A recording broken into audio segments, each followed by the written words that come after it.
Gentleman from Missouri is now recognized. Mr. Speaker, I yield myself such time as I may consume. Gentleman is recognized.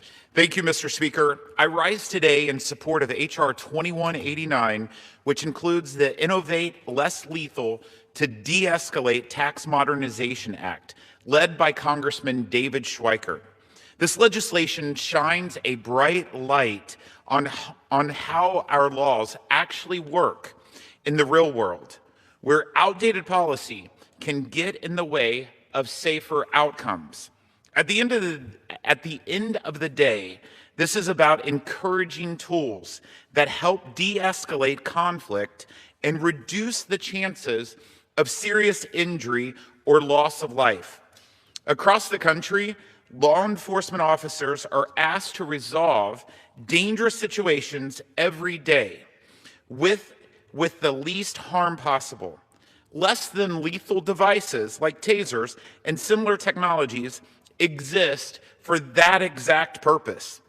But right now, some of these tools are treated in the tax code like traditional firearms.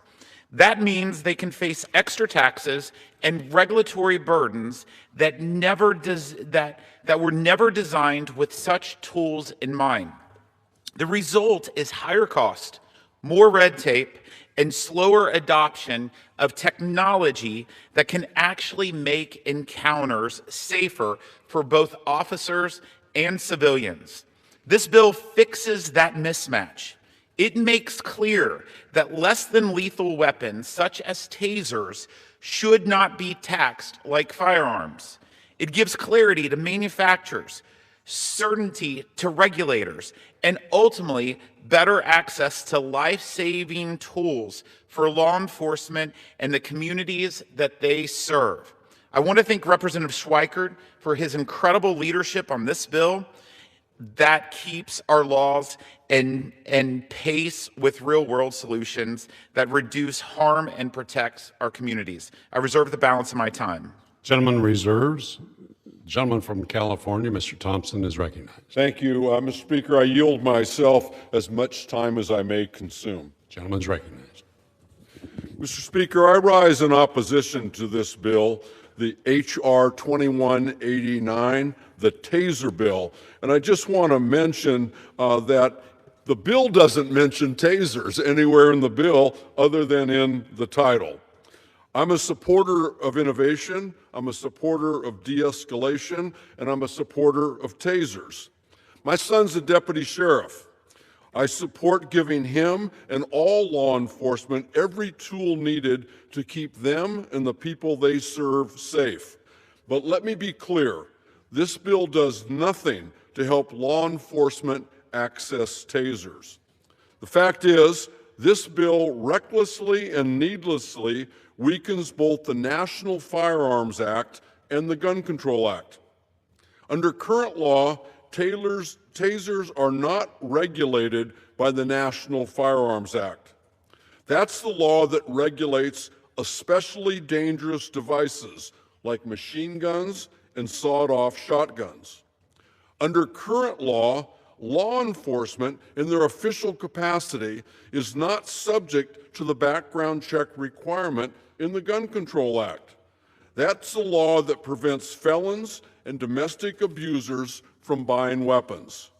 And under the current law, contrary to what the chairman just mentioned, law enforcement is not subject to the excise tax for firearms or for tasers.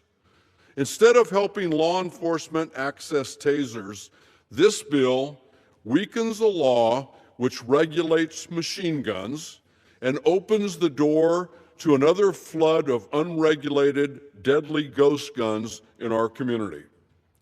I don't know one person in law enforcement that wants more untraceable ghost guns on our street. Mr. Speaker, it's unclear what barriers law enforcement face to use long-range tasers. I've never received a complaint from law enforcement in my district, nor have I seen any reports suggesting that this is a problem. Long-range tasers are already used by law enforcement in, listen to this, all 50 states. And in all 50 states, law enforcement pays 0 excise taxes on these devices. And it's important to know that long-range tasers can already be legally purchased by civilians. All they need to do is pass a background check. I support tasers. I support law enforcement. This bill does not mention tasers once, and law enforcement is only mentioned in the title. I don't know what they're trying to do, but it looks to me like this might just be the proverbial wolf in sheep's clothing, and I urge all members to oppose this bill. I reserve. Gentleman reserves. Gentleman from Missouri is recognized. Thank you, Mr. Speaker. I yield 5 minutes to the sponsor of this legislation, the gentleman from Arizona, Mr. Schweikert. Gentleman from Arizona is recognized for 5 minutes. Thank you, Mr. Chairman and Mr. Speaker. All right. Yeah, have you ever had a piece of legislation, we all go through this, where you have your friends on the opposite side who say things and you go, wow, I can't find that in this piece of legislation. But, you know, I guess we're all sometimes in the pandering business. Look, about a year ago in my community, we had a woman who came running out of her house holding a knife. She was having some sort of horrible mental health issue, and she's charging a police officer with a knife. Before this type of technology, she would have lost her life because a traditional firearm would have been used. They used a non-lethal. And the reason it doesn't say taser in the language is because it's designed, who knows what next year's innovation is going to be. That's the whole point, is can you have a society where through the use of technology, people don't die? Why do the bill? Why do this portion of the bill for those of us in the Ways and Means Committee? Okay, let's go back about 100 years ago.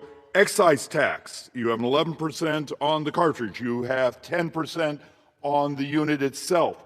You collect the excise tax. Then you have to go back to the tax-exempt government agency, have them fill out their paperwork, submit it over, then turn back to refund it. We're just trying to clean up the bureaucracies that's 100 years out of date.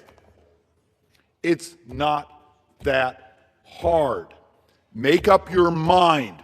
Do you want broader adoption of non-lethal technology so our brothers and sisters don't die? Think of some of the crappy things that have happened in our society over the last 10, 20 years because of the discharge of a firearm in law enforcement. It does not need to be that way. This is actually the second or third rewrite of this bill as we tried to make the anti-firearm groups happy. Turns out we would meet their requests and then they would change their standard. The problem, the disagreement kept changing. I don't know what the motivation is for playing games.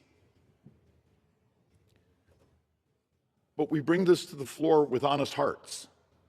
We want our brothers and sisters not to die in this moment of violence. And you would think there'd be this almost giddy optimism that technology is bringing us here. And instead, it continues to be the moving excuse of why to oppose the bill. And with that, Mr. Speaker, I yield back. Gentleman yields. Gentleman from Missouri reserves. Gentleman from California is recognized. Thank you, Mr. Speaker. I yield 4 minutes to the gentleman from Texas, Mr. Doggett. Mr. Doggett from Texas is recognized for 4 minutes.